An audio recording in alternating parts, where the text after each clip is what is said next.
Hello, everyone. Welcome back to the Outcast podcast. I am your host, D-Day-J. Hey y'all, sorry for the quality, editing Deja here. But girl, it's not the Outcast podcast, it's the Diaries of an Outcast podcast. Get it right. And I've been saying that for the last couple episodes. Ciao. I hope you are doing well. I'm doing well, if you were wondering. In today's video, we're going to be talking about social media and what effect social media has on specifically Gen X, Gen Z, and millennial populations. But more specifically, TikTok and what TikTok has, how TikTok has affected us in society, right? Specifically tied to beauty standards. But before we get into that, in the beginning of my podcast episodes, I like to give kind of a description of what my podcast will be about so that you guys can understand the gist of my podcast and what to expect for the future. So let me give you guys that overview and we'll get into our video. So just a little disclaimer, if you see me looking down or off to the side, I have notes on my iPad because if I do not follow my notes written for my videos, I will quite frankly go on a tangent, go on a rant, and I will be off topic. So just to stay on topic, I have notes for myself. So everything I'll talk about in this podcast is related to being an outcast and feeling like an outcast in my life. Now, just like a bit of a disclaimer, when I say outcast, I don't mean that I don't have any friends or that like I'm rejected from society or anything like that. But all of my life, I have just felt like an outcast one way or another. I always felt like I've had a different perspective or outlook on life than my peers. I also just think about I think about and I talk about to you guys a lot about personal development and just like upgrading your life. And that's not to say that people or like my peers don't do that, but they just don't do it as openly as I do, or at least I don't think so. I haven't experienced that. So if you are one of those people, and I'm sure you are if you are watching my videos, just comment down below and let me know if you've been that friend that is always like thinking about personal development and whatnot. Another thing that ties into feeling like an outcast is just being multiracial, feeling like I growing up feeling like I could not fit into certain ethnic groups, whether that was like, you notice that certain demographics like attract towards each other, and being a multiracial person, it's just hard to find your people, find your group, because you feel like people are judging you. For me, like I always felt like some people would be like, oh, like she acts too proper, she's too white, or some people would be like, oh, she's too ghetto, she acts, anyway. So that all just ties into me and how I feel like an outcast. But also, coming from generations of poverty, I think has uniquely shaped me and has given me a very unique perspective and special insights that I would love to share with you guys, especially if you are someone that has come from a difficult upbringing or generations of poverty. That is kind of the perspective that I am trying to give here on my channel. Another thing is just like being a first generation college student and navigating that. And then the stress and anxiety that is tied with my unknown future, right? And so I talk about a lot of these things. And then I also talk about, obviously, um, relating to this video, I talk about things that are also related to society, social media, and trends. And I just want to share my perspective on all of these things and just things that I feel like need to be talked about more, things that I don't feel like are being talked about in my groups, in my friend groups, or just in society in general, right? So that is kind of the overview, the description of my podcast. Now let's get into the actual video. Why don't we? I don't think the potential TikTok ban is that bad. It could be good for most people, even. Now, I just want to give a disclaimer. When I'm talking about the TikTok ban, I want to bring light to the fact that if this ban does go through, there are a lot of creators that are on TikTok that use TikTok as a platform for their business. They get clients and customers through there. They make money. They sell products. And so I think that there is a dark side to this for creators who are making a living off of TikTok, who have built communities on TikTok. And I just want to bring that to light and share that as a bit of a disclaimer to um just to let you guys know that I am not completely disregarding that side to this topic, right? So now just a bit of a background on the band. If you guys have not have heard, I don't know much about it. I kind of just know the basics of it. Basically, there's a court case going on. It has been going on, I think, since 2023, the beginning of 2023, about potentially banning TikTok completely or selling TikTok to a different company. As of right now, TikTok is owned by a company called ByteDance, and I believe that is a I don't want to get it wrong. It might be a Chinese company. Something, yeah, it might be a Chinese company, and I think part of the court case is looking to sell that company, to sell TikTok to an American company, I think. And so all of this to say, basically, TikTok might be banned. TikTok might go away. It might be done forever. And I think me personally, I think there are a lot of benefits to that. Just saying. Just saying, don't bash me. Okay. Now, I also want to give a background on beauty standards and just kind of lay out the foundation for this video. Now, beauty standards have been a thing since we can remember, since corsets, and even before that, right? If we look back to the early 2000s, in the like kind of the early to mid 2000s, when social media was kind of a thing, but it wasn't as popular, like when Facebook was around and Tumblr and things like that, influencers weren't really a thing. What we were really looking to as our beauty standards were celebrities, right? And these celebrities would be in TV shows, they would be in magazines, some of them would be on the social media sites. But again, a lot of this media was not being pushed directly in our face. And a lot of us didn't have these devices that had the social media platforms where you can access them at any time of the day. And so the interesting thing is the uprise of influencers, I think, has really shaped how we interact with social media. I also think the uprise of influencers has what's has is what has played a role in our beauty standards today. um, while celebrities have as well, and they still do, I do think influencers are more of a a bigger community of people who are able to portray this idea that like an everyday person can achieve this ideal beauty standard, right? Instead of just a celebrity who you feel is just like very out of touch and out of reach from you, a regular person. Influencers have, I think, bridged that gap between regular person and celebrity, is what I'm trying to say. So TikTok, right? Now, I want to make it very clear, TikTok is not the only platform that has immensely played into these roles of beauty standards. As we know, Instagram, Twitter, Facebook, YouTube, every single social media platform has played into this idea of the ideal beauty standard in some way, shape, or form. Um, and so the thing about TikTok, though, is that its algorithm is way different from other apps. It feeds you content that it's feeding you content from people that you don't necessarily follow. Now, I want to say Instagram has recently put this feature into their app as well, where if you scroll on your feed, you will see suggested posts from people that you do not follow. But TikTok, I feel like that is like their core thing. That's what they're known for. You can open up TikTok, go on your For You page, and literally just scroll and find new creators, find new content, right? And I think that is what has really played a huge role in the effects of this beauty standard. Because even if you're on TikTok and you have the best intentions to not consume content that is pushing toxic beauty standards, so if you're following people who are posting really good content that is healthy for you and that you like and that you want to see, even if you can be following those people, you can still go on your For You page and run into this toxic content. And that's what I feel like is a lot different from different platforms. I think the algorithm is just a bit different on TikTok.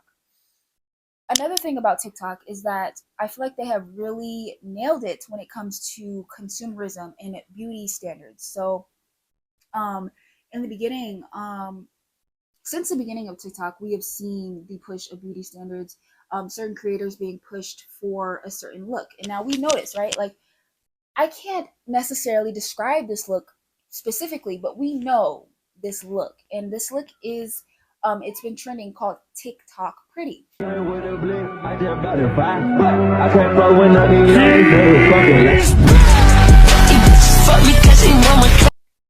And so, with that, with the urge to want to fit into these beauty standards, want to for people to want to look like their favorite influencers on TikTok, I think the rise of the TikTok shop was very smart. The creation of the TikTok shop was very smart because now influencers can promote products on the TikTok shop and say, like, you know, if you just purchase this one product, you can look like this too. When really, like, that's not the freaking case. That's not true, right?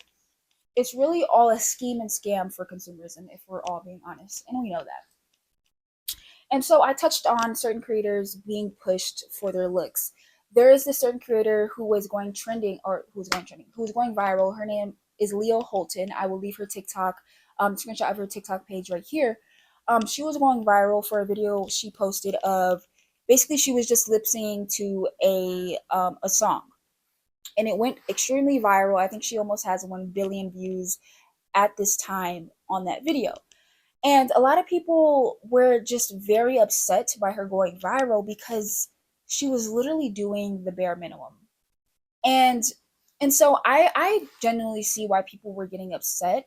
Now, I want to disclaim, like, she has the right. She can go on TikTok and do whatever she wants. She can go on TikTok and do whatever she wants, and if she goes viral, she goes viral. Now, I don't think she was planning to go viral with that video, but she did, and now she is creating more content like that. I think her basically her whole page is like her just like lip syncing to videos or dancing, and a lot of people are just like upset with that because basically people are saying like there's true talent on TikTok or just in social media in general. There's true talent, but time and time again, the people that are being pushed, the people that are going viral and that are getting seen and noticed on these apps are people who are being pushed because they possess this certain beauty standard. They look this certain way.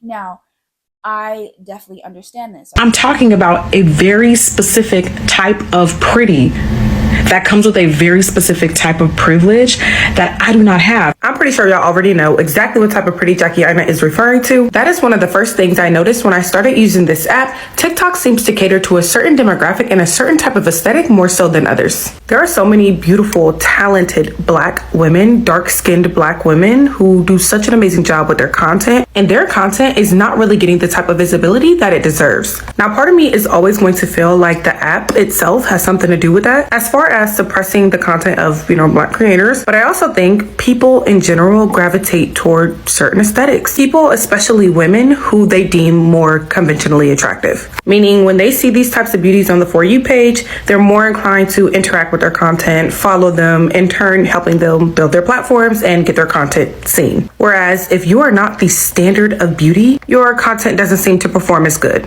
There are so many who use the proper hashtags, who use the perfect SEO, good, valuable content, high quality content. Those type of creators you look at and you're like, there's no way you have not blown up yet. But sadly, their content just does not move. It's truly sad, but that's why I celebrate even more and go so much harder for Black creators who do make it to the top, the Jackie Ainas, the Dieras, because I know how hard it is for Black creators to attain that same level of success that other people seem to get so easily. And yeah, y'all, so I just wanted to insert that clip there because she really explains well the problem that we are seeing with certain content being pushed. And I personally feel this when she said that, like, you see these people that are using the proper hashtags, doing all the right things, but are still not going viral. Now, I will say, like, I can be a bit more consistent, but I do think that, and I will say, I will also want to touch on, I do also want to say that I am, I am not the beauty standard, but I am closer to it than other people. And so I want to acknowledge that, right? And so I do have that advantage there, but I'm still not the complete beauty standard. And so I do feel like if I did look a certain way, if I did have certain body enhancement, surgical enhancements or whatever, I feel like I would have been already gone viral or have gotten my content pushed out how I would like it to. And now with that, with the beauty standards that we see on TikTok, TikTok has really done it with their filters, y'all. Like, seriously, I'm actually getting afraid of how realistic these filters are starting to look on the platform. Insert a clip of me here, like, trying out the filters, and you guys, like, literally, especially if you like zoom the camera back, if you push your camera back and like you're at a certain angle, you really cannot tell it's a filter. And another thing about TikTok is that they stopped putting like they stopped showing you on a video if somebody's using a filter. So even if they are using a filter, you cannot even you can't tell, you won't know because TikTok doesn't even show that how it used to. And so that's very interesting. I find that very interesting how TikTok removed that feature from their app. And you know what? Filters aren't all bad. I think filters are completely fine. I don't want to judge anybody that are using filters. I will say though, me personally, I just don't use filters because I feel like they distort my self-image. I feel like when I see myself with a filter, I think I look beautiful, but when I look at myself without one, I begin to think I'm not. And so I just stopped using them. I'm going to be completely honest, but I'm not bagging on anybody that is using filters. Like, that's completely fine. One thing though I find very scary with filters, which I kind of said, was like it distorts your image of yourself. And so with that, I've seen a lot of girls getting surgical enhancements to look like the filters they are using. That to me is completely scary. You are trying to look like a artificial version of yourself or artificial whatever, and that is just scary. And that's just the face filters. People are using body filters as well, and these body filters can be applied to videos just like face filters as well. And a lot of these things you cannot even tell, they're like, you can't even tell that they're like their body is altered, and that to me is just scary.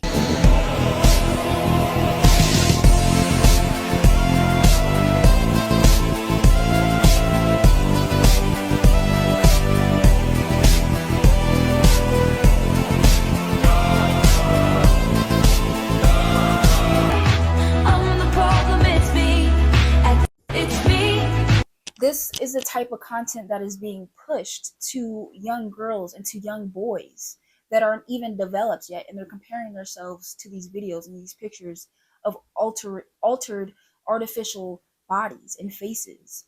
And I'm just here to really advocate for just being more aware of what you're consuming, and recognizing the artificiality of social media and how fake it can be and how much it can distort your mind and your self-image and distort how you think about yourself in general overall, right? And so I notice, like, the more that I'm off of social media, the more that I'm satisfied with myself, the more I'm fulfilled in my life, the more I feel like I'm doing exactly what I need to be doing. But like, literally the moment I go on social media and I start to scroll, I start to compare my lives to others.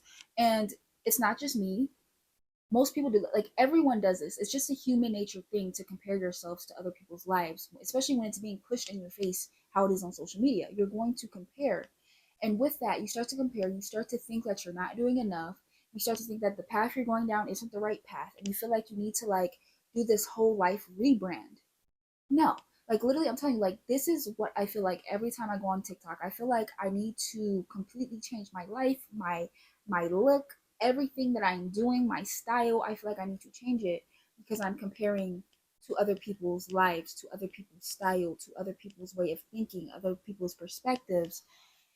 And that's what I feel like is the danger of social media. These distortions on social media with people altering their bodies and faces with filters, I begin to think that something's wrong with me, that, like, I was just the unlucky one here, that I wasn't born with a nice body, I gotta work for it. But in reality, and it's like that because most of what you see on social media is are these picture perfect bodies and faces. And so you're like, okay, something's wrong with me. But whole time when you look around you in the real world, everybody looks like real people. Nobody looks artificial and made up and has the perfect measurements like we see online. And so remember that. Remember that. And a lot of times I do forget it sometimes. I really do. But that's why I really do try to stay off of social media. TikTok in general. I mean, TikTok especially, because of the algorithm and what it pushes and what it promotes. Can't do it. I also think a lot of people aren't even actually aware of how they're being impacted by social media. They kind of just go on it and that's that. And they don't really assess how they're feeling afterwards. And I think that's very important to understand, especially if scrolling on social media is a big part of your life. I think you need to be aware of how it's making you feel, like, actually, not just consciously, like subconsciously. What are you thinking about after you're done scrolling on social media? Do you feel like you need to change everything about yourself? Do you find yourself comparing yourself to people's perfect lives or people's perfect bodies and whatnot? Like, really be aware of that and assess how you are feeling after you're done on social media, because that can be some really good information, and it honestly can if you're aware of how you're feeling, and if it is a negative feeling, and if you act on that, and acting on that would look like reducing your consumption or changing up what you are consuming, um I would have no doubt that you will have more capacity. You will feel more confident in your life. You will feel more fulfilled in your life and more satisfied with your life and with yourself. Trust me, like I've actually kind of tried this experiment on myself. Not like I didn't purposely do it, but I kind of just realized like last year, the year before that, I was consuming a bunch of social media, and then I kind of reduced it last year, and I noticed a significant difference in myself in terms of how I think about myself, in terms of how many times I'm doing a rebranding on myself because girl, no. The reason why I wanted to highlight TikTok in this video instead of talking about all the other platforms that do as well push beauty standards is because of the addictive nature of TikTok. TikTok is literally designed to feed you content that is addicting. You are literally, most of the content on TikTok is shorter form. I know they like release like 10-minute videos or whatever. Like most people aren't watching those 10-minute videos if we're being real. A lot of the content is short form, and that makes it very addictive and makes your attention fan. It makes your attention it shortens your attention span. You are scrolling on TikTok for hours. I will put the research on the screen of like how many hours exactly on average people are spending on TikTok. You guys, it is crazy. And this is what is further pushing these beauty standards, because without TikTok, we already know what the beauty standards are. They're already being pushed at us through celebrity media, through magazines, through um whatever. Even if you're like walking in the mall and you see like photo shoots for certain stores or like campaigns, those are pushing beauty standards as well. But with the rise of social media, specifically TikTok, they are pushed even more because number one, the algorithm favors certain beauty standards and certain looks, and it pushes that content out more. And number two, TikTok is super addicting, right? So you're spending more time on TikTok, and on TikTok, you can literally be on TikTok anywhere. You can be on TikTok at school, you can be on TikTok at home, at work, while you're out to eat. Like literally you can be on TikTok doing anything. And so that's what makes it very, I think, very dangerous and very, very toxic in terms of beauty standards and self-image and self-esteem. Certain beauty standards is toxic. It is harmful, especially to young people, but it's harmful to everyone. But young people are more vulnerable because they're not fully developed. They don't know, they're less likely to know right from wrong, and all of that. So I just think that we need to be more aware of what we're consuming, how we're consuming, how long we're consuming. I think is very, very important. I think another important thing to acknowledge regarding myself is that in a way I do feed into these standards, right? Like, for example, before I started filming, I thought about doing my makeup. Then I thought about, I don't really have time. If I do my makeup, I'm gonna have less time to film and all of this. And then I just got to thinking, like, why am I even thinking about doing my makeup? Like, why do I have to get on here and show up a certain way when I went to school exactly like this with no makeup on?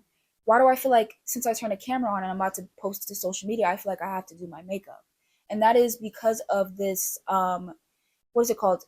Conditioning of, feeling like you need to look a certain way to show up at a certain place or certain, it's yeah, feeling like you need to look a certain way. I just thought like I am an advocate for not following these standards. I am an advocate for showing up online as your authentic self, as your real self.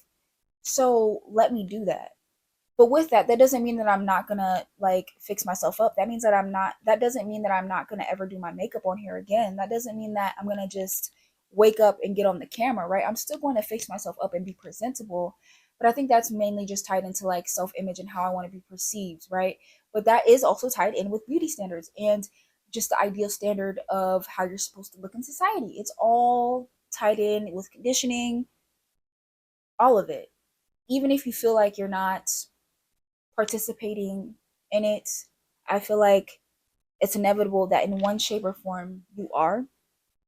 I think it's very hard to escape these standards completely because we do want to be accepted in society. We do want to be liked and loved by people. We do want to get a partner. We do want to feel beautiful, and a part of feeling beautiful, most of it is within. It really, really is, truly. But some of it does come from societal validation. That's what makes you feel like you are a part of society and that you're accepted in society. And that is inevitably, that is naturally what we want to do as humans, right? So I just wanted to acknowledge that. So my overall conclusion is that TikTok has a lot of toxic variants on the platform. I think that Gen Z, Gen X, millennials are the target for a lot of this content that is being pushed. A lot of this content is pushing beauty standards to promote more consumerism. And so being aware of that is very important. Realizing that these beauty standards aren't even real. Really realizing and comparing these people online versus what you are seeing in real life, I think is very important. Reminding yourself of what is in reality compared to what is online is very, very different. And instead of comparing yourself to people online, compare yourself. It sounds kind of bad, but in a way, if you are going to compare yourself to someone, compare yourself to somebody in your reality, right? Somebody that you genuinely know what's going on with them. You know they aren't faking anything. Do not compare yourself to people online, because people online can curate this whole life that isn't even actually the real life. And it might just seem like they have this picture perfect life.